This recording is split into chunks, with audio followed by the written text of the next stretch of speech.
RAB ১০ এর সদর company Dhaka থেকে আমরা যৌথ অভিযানে লক্ষ্মীপুরের যে চাঞ্চল্যকর যুবদল নেতা হত্যার আসামিকে ঢাকার কদমতলী থানাধীন জুরাইন রেলগেট সংলগ্ন বিক্রমপুর প্লাজা থেকে সামনে থেকে গ্রেপ্তার করা হয়।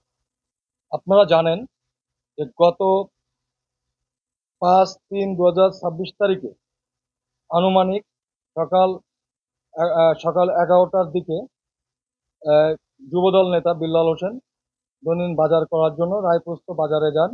পরবর্তীতে সেখানে ১১টা ৪৫-এর দিকে দুইটি রিক্সা চালকের ভিতরে মারামারি হাতাহাতি হয় এবং সেই মারামারি ঠেকানোর জন্য সে চেষ্টাকালে সংঘর্ষে লিপ্ত হয়ে সংঘর্ষে সে আহত হয় এবং ওই রিক্সা চালক ঘাতক আরমান তাকে এলোপাতাড়িভাবে কিল ঘুষি দেয় এবং যার ফলে সে সেখানে লুটিয়ে পড়ে মাটিতে।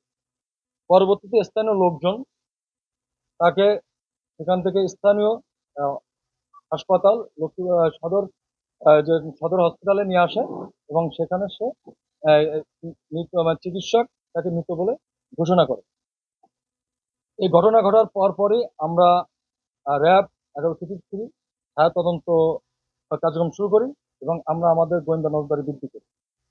গোয়েন্দা নজরদারির এক পর্যায়ে আমরা বিভিন্ন তথ্যপত্র সংগ্রহের মাধ্যমে জানতে পারি এই ঘাতক আরমান এলাকা ত্যাগ করে আত্মগোপনে চলে গেছে এবং পরবর্তীতে আমরা জানতে পারি সে ঢাকায় কদমতলী এলাকাতে অবস্থান করছে। এমতো অবস্থায় র্যাব ১১ নোয়াখালী এবং র্যাব ১০ এর সদর কোম্পানি যৌথ অভিযান পরিচালনা করে গতকাল ৮/৩/২০২৬ সালে ২৬-এর